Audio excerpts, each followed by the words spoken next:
Assalamualaikum warahmatullahi wabarakatuh. Kami dari kelompok materi 11 akan membahas tentang lingkungan dan lembaga pendidikan dalam pandangan Islam. Saya, Alifa Febi Nur Aini, sebagai moderator, dan dua rekan saya, yaitu Faza Makfiatus Salidah dan Febi Alifia Rahmawati. Untuk materi pertama akan saya bacakan. Yang pertama adalah pengertian lingkungan pendidikan Islam. Lingkungan adalah ruang dan waktu yang menjadi tempat manusia berada. Dalam Islam, lingkungan itu dapat dikatakan baik apabila diridhoi oleh Allah Subhanahu wa Ta'ala. Terdapat juga pengertian lain dari lingkungan, yaitu segala hal baik, fisik, biologis, maupun sosial yang berada di sekitar manusia, serta pengaruh-pengaruh luar yang mempengaruhi kehidupan dan perkembangan manusia. Lembaga pendidikan Islam juga adalah sebuah wadah di mana terselenggaranya pendidikan Islam yang difasilitasi berbagai sarana, peraturan, dan penanggung jawab pendidikan yang dilengkapi oleh semangat ajar dan tentunya nilai-nilai Islam yang bertujuan untuk ditanamkan kepada masing-masing pribadi anak didik.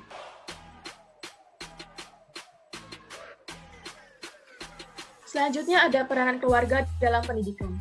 Yang pertama adalah keluarga sebagai intuisi sosial. Orang tua memiliki kewajiban yakni mengembangkan bakat yang dimilikinya, di mana hal itu yang akan diajarkan kepada anak-anaknya sebagai bentuk implementasi sebagai guru di rumah. Yang kedua, keluarga sebagai institusi pendidikan atau keagamaan. Dalam agama Islam, telah dijelaskan potensi yang terdapat dalam diri manusia untuk berbuat baik ataupun jahat. Dengan ini, dalam ajaran Islam, memberikan arah potensi tersebut bukan hanya perpindahan teori pengetahuan, namun juga penanaman nilai moral.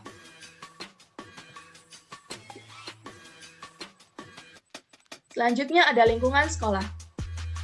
Pada hakikatnya, sekolah merupakan suatu wadah untuk membantu terciptanya cita-cita keluarga dan masyarakat, khususnya masyarakat Islam dalam bidang yang kegiatannya tidak dapat secara sempurna dilakukan di dalam rumah dan masjid. Lembaga pendidikan yang dapat memenuhi niat dan tujuan ialah lembaga pendidikan Islam. Maksudnya, bukan hanya sekedar bentuk pengajarannya yang berdasarkan Islam, tetapi juga lembaga yang secara keseluruhan bernafaskan Islam, baik internal maupun eksternal.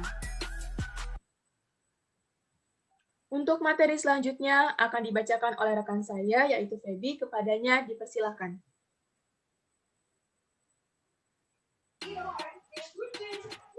Selanjutnya yaitu materi tentang peran sekolah dalam pendidikan. Yang pertama, merealisasikan pendidikan berdasarkan atas prinsip akhir, akidah dan tasdik yang diarahkan untuk mencapai tujuan pendidikan. Bentuk realisasi itu bertujuan agar peserta didik dapat melaksanakan ibadah, mentauhidkan Allah Subhanahu wa Ta'ala dengan menjalankan perintahnya dan menjauhi segala larangannya. Yang kedua, yaitu memelihara sikap peserta didik sebagai insan yang berakhlakul karimah, supaya nantinya tidak menyimpang dari jalan yang kebenaran dan tujuan Allah menciptakannya. Yang ketiga, yaitu memberikan pemahaman peradaban dan kebudayaan Islami kepada para peserta didik, yaitu melalui integrasi antara ilmu alam, sosial, dan juga budaya. Dengan harapan peserta didik mampu mengimplementasikan dirinya dengan perkembangan iptek.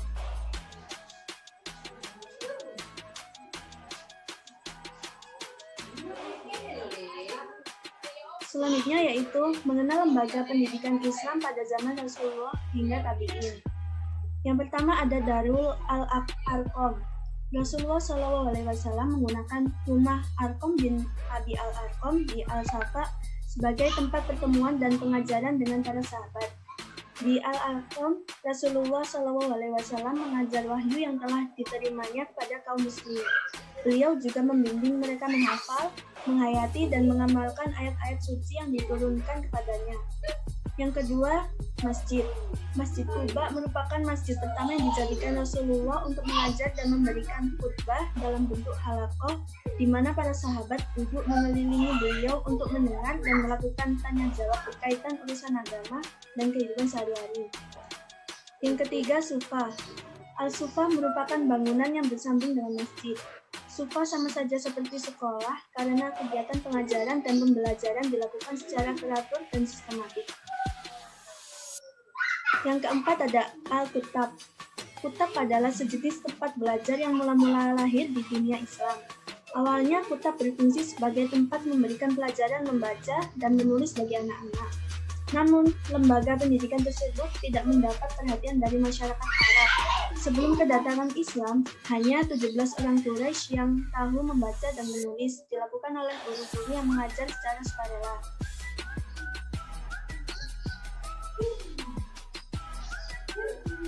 Materi selanjutnya akan dijelaskan oleh Saudari Faza. Dipersilahkan.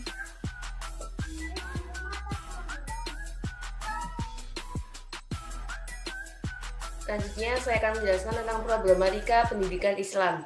Yang pertama, yakni masih terdapat problem konseptual teoritis atau filosofi yang kemudian berdampak pada persoalan operasional praktis. Dan yang kedua, persoalan konseptual teoritis ini ditandai dengan adanya paradigma dikotomi dalam dunia pendidikan Islam antara agama dan bukan agama, wahyu dan akal serta dunia dan akhirat.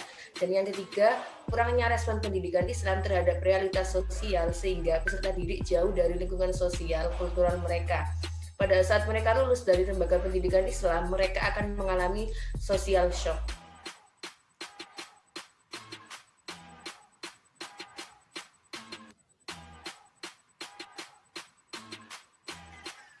Dan yang selanjutnya yakni materi pandangan Islam mengenai lingkungan pendidikan Islam.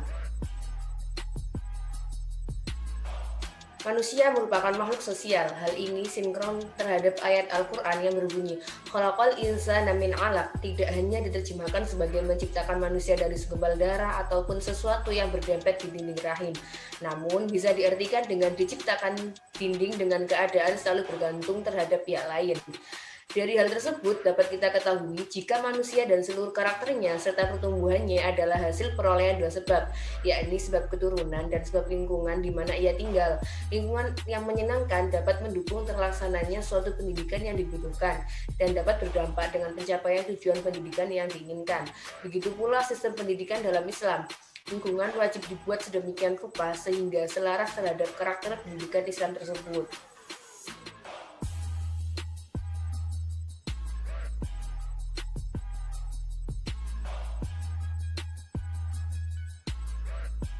Selanjutnya ada bentuk-bentuk lembaga pendidikan dalam Islam. Yang pertama keluarga, yang kedua sekolah atau madrasah, dan yang ketiga masyarakat. Yang pertama keluarga. Istilah keluarga dalam Islam bisa dikenal dengan usroh, nas atau asli dan nasab. Garis keluarga bisa didapatkan melalui keturunan, perkawinan, persusuan, dan pemerdekaan pendidikan. Dalam keluarga merupakan pendidikan pertama dan utama, di mana keluarga merupakan pendidik yang paling bertanggung jawab terhadap perkembangan seorang anak. Yang kedua, sekolah atau madrasah. Sudah tidak diragukan lagi jika sekolah merupakan lembaga pendidikan yang penting setelah keluarga. Semakin besar seorang anak, maka semakin banyak pula kebutuhannya. Karena keterbatasan kemampuan orang tua, mereka lebih memilih menyerahkan tanggung jawab atas anaknya pada sekolah. Dan madrasah di negara kita ini ada kayak TK, SD, SMA, perguruan tinggi. Selain itu juga ada pondok pesantren. Dan yang ketiga, yakni masyarakat. Masyarakat turut berperan dan bertanggung jawab dalam pendidikan. Masyarakat bisa didefinisikan sebagai perkumpulan individu atau kelompok yang terikat dengan kesatuan negara, kebudayaan, dan agama di setiap masyarakatnya. Masyarakat mempunyai pengaruh besar atas pendidikan seorang anak, terutama bagi para pemimpin masyarakat atau para penguasa yang ada di dalamnya.